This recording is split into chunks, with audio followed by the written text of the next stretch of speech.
Hello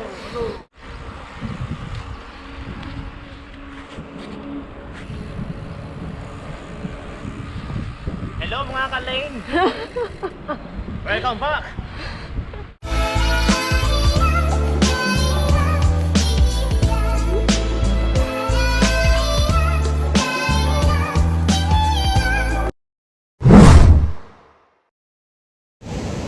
Hello mga ka-lane! Good morning! Kamusta kayo dyan?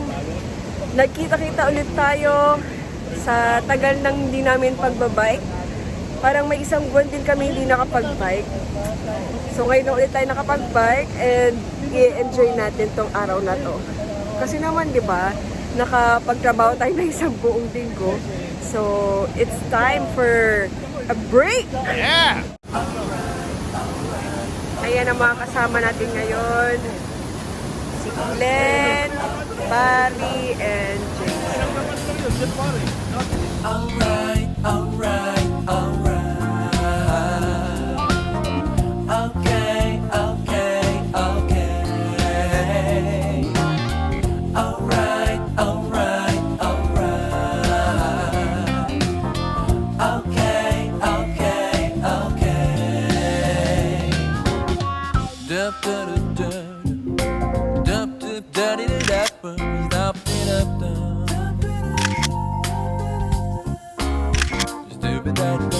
dup dup. Okay, go na.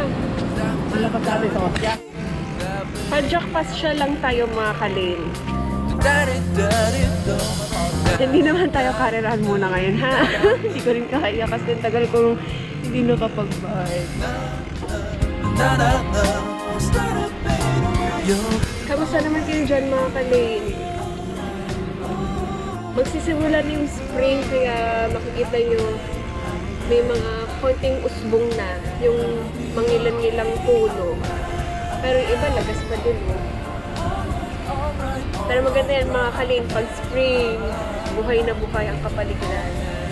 Parang everybody happy. Hanggang saan kaya tayo aabot dito? Saan kaya ang dulo? Kasi kung sasabayan ng bike lane itong Tiber River, naku! Sobrang layo ng mararating natin.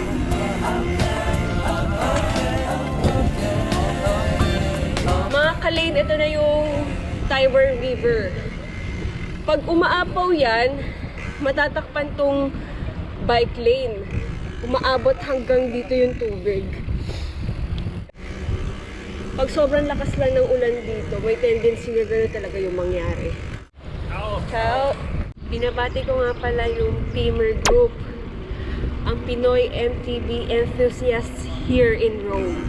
Ang sarap talaga pumidal pag kasama mo mga kaibigan mo, tapos may konting kwentuhan din. Hindi masyadong nakakapagod. Para sa mga baguhang katulad ko, masaya na ako sa ganito. Buongiorno. Buongiorno. Ciao. Alright, alright, alright. Okay, okay, okay. Alright, alright, alright. Okay, okay, okay. Dup dup dup dup dup dup dup dup dup dup.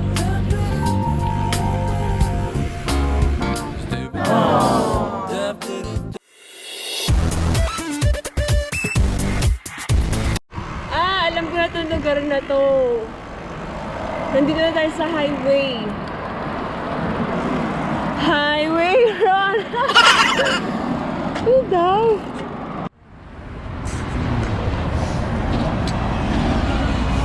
Pag mga traffic rules, dapat susunod talaga tayo mga ka-lane. Mga kababayan kong nasa Italia.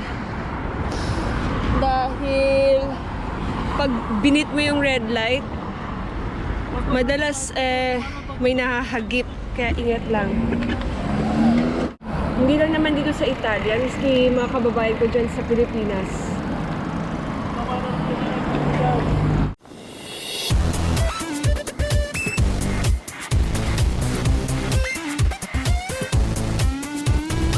Kabi-kabila ang mga auto shops at saka yung mga car wash dito. Pati yung mga gym. Nandito na tayo sa medyo madamong parte. Ang dami kasi mga talahi. O, diba?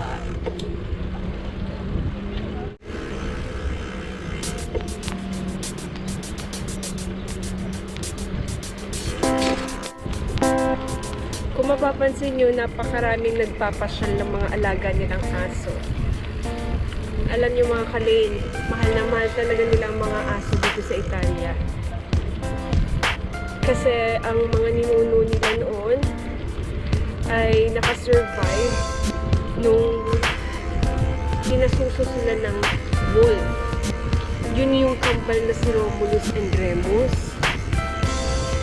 Kaya sa tingin ko, napakalapit nila sa aso dahil doon sa kasaysayan nila na yun.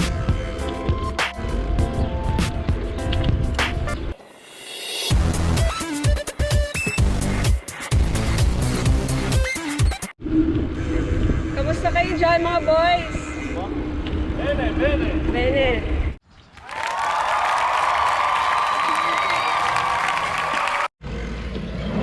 Oh, may bike lane pa rin dito. Ang haba ah.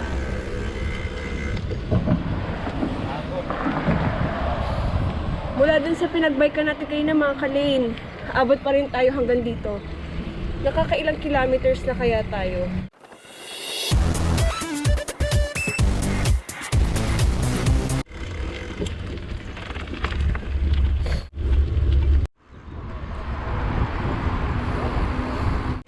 Wow! Ang gaganda ng bulaklak. Alright, alright, alright. Okay,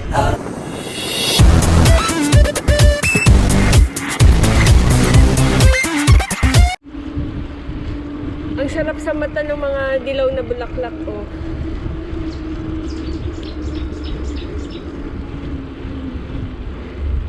Nakakagaang ng pakiramdam.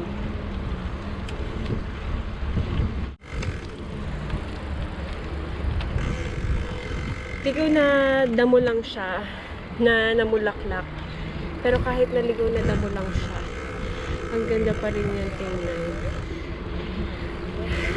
Let's appreciate everything that God has created. Halos solo namin yung bike lane, mga ka-lane. Sarap mag-bike. Hindi siya ganun kainit, hindi rin siya ganun kalamig. Kasi nga pa springtime na. Ayun sila.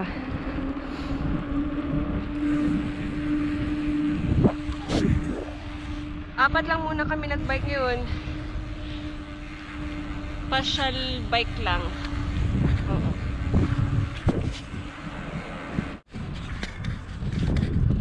Binabati ko nga pala yung mga kababayan nating bikers dyan sa Pilipinas. Kamusta? Sharing naman tayo ng mga experiences nyo. Pag nakauwi ako, sama ko sa mga rides nyo.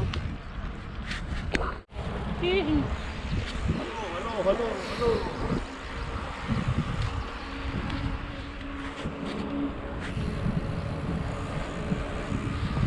Hello mga ka-lane. Welcome back. Pause kami ng konti. Tapos konting kwentuhan. Padyak ano lang kami. Pagka sa atin padyak po rin. Ayos! Ito lang sa mga padyak Napapimital may konting kwentuhan. Oo. Para hindi mabilis mapagod. Totoo Enjoy yan. lang namin yung pace. First na lang namin naka-ride sa pista na to Oo. Ano to, sabi ni Jason, nasa 60 o 70 yata. Bakit? Ah, mas mahaba nga ito sa Labaro. 60 yata. Mas mahaba dun sa Labaro na bike lane.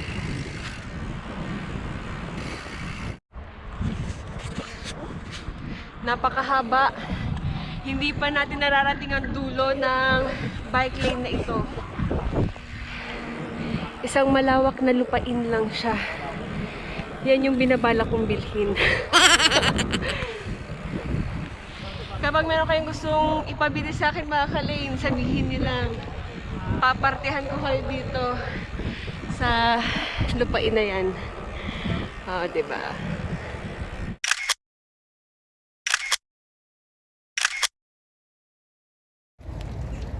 Okay mga ka-lane, nandito na tayo sa dulo ng bike lane. So, nasa sa inyo kung gusto nyong idiretso yan. Pag diniretso nyo yan, meron kang madadaanan papuntang dagat. Parang coastal area nila. Ayan, may mga ibang grupo din ng bikers. And here you go. Ang saya lang dahil narating natin yung finish line.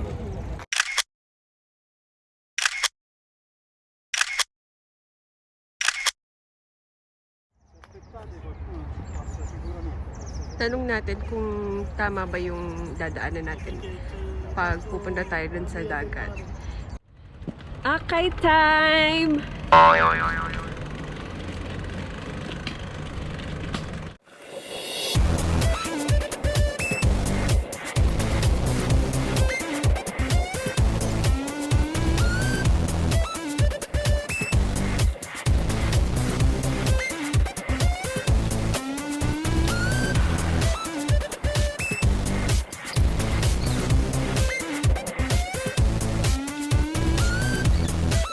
Mabato tong dinadala namin ngayon mga ka-lane. Marami mga maliliit na bato na nagtatalsikan.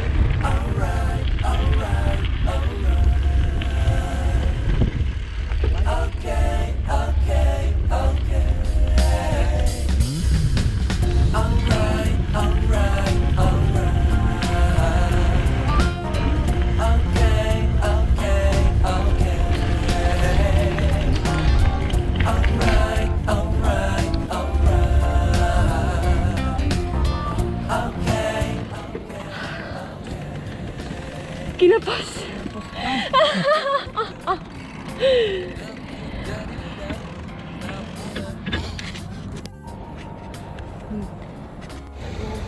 Okay mga ka-lane, nandito na tayo sa Fiumicino.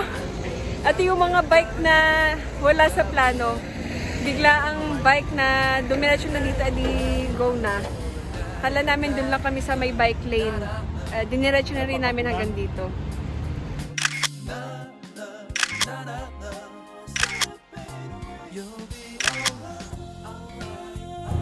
Ang ganda ng uniform ni Jason, no? Philippines. Oh.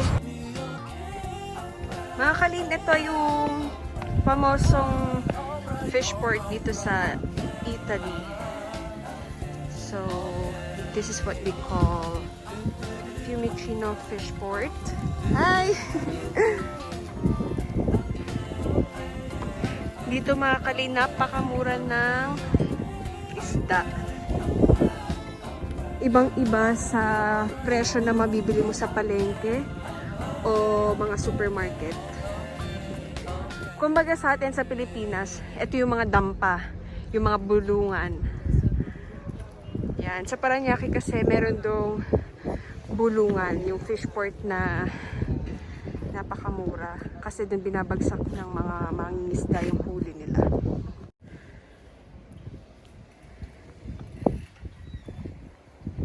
Ito yung mga tray ng seafood na pwede mo mabili dito sa Fiumicino Fish Port. So akala namin hanggang dun lang kami sa bike lane ng Trastevere. Pero nakarating kami dito sa Fiumicino. Malapit na rin to sa airport. Kaya sabi ko nga sa kanila diretso na rin natin hanggang sa Pilipinas. Mga boys, gutom na ba kayo dyan? Tara, tara. Punta natin, pinalito natin isda. Naihaw. Mga ilang... isda eh. Nagpaihaw ba kayo? Oo. Aba, tara na. Kainin na natin yun. Sayang naman. Sakto, tanghalian na. Yun sang yung nakatami yung styrofoam naman nun. Ay, spread love, not germs. Ang araw.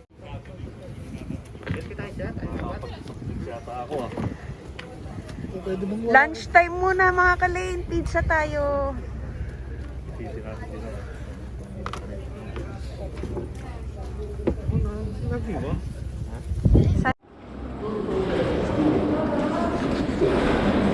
Mga Kalain, nandito tayo ngayon sa train station sa Roma, Porta, San Paulo.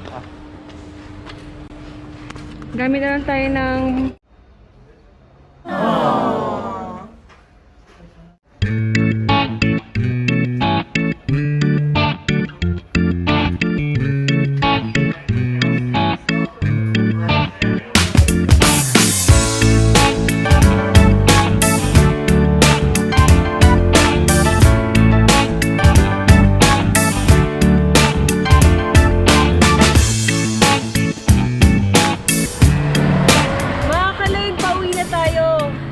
naghiwalay na kami na Barry at Jason. Okay mga Kalain, aahon tayo para makarating sa bahay. Okay na. Nakaahon na ako. Ayan mga Kalain, nakarating na tayo dito sa bahay namin. And alas 3 na ng hapon dito. Grabe, ang sarap magbike. Pinawisan din ako dun kahit na simpleng padjak lang yung ginawa namin. Kasi may mga pinuntahan din tayo na hindi naman kasama sa plano. Pero okay lang, nag-enjoy pa rin. Gulo-gulo pa yung buhok ko, tsaka sobrang pawis. Sumabig yung pawis ko dun. Ay, salamat ng marami mga Kalain. Samahan niyo ulit kami sa susunod. Sa mga hindi pa nakapag-subscribe, pa-subscribe po, please hit the bell button para updated din kayo sa mga videos natin, sa mga rides natin. Don't forget mga Kalain, keep riding at your own pace. Huwag tayo ma-pressure na naiiwanan tayo, 'di ba? Para sa mga beginners na katulad ko, yun na lang ang iniisip ko. Ride at your own pace. Salamat mga Kalain. Thank you. See you next week. Bye. Alright, alright.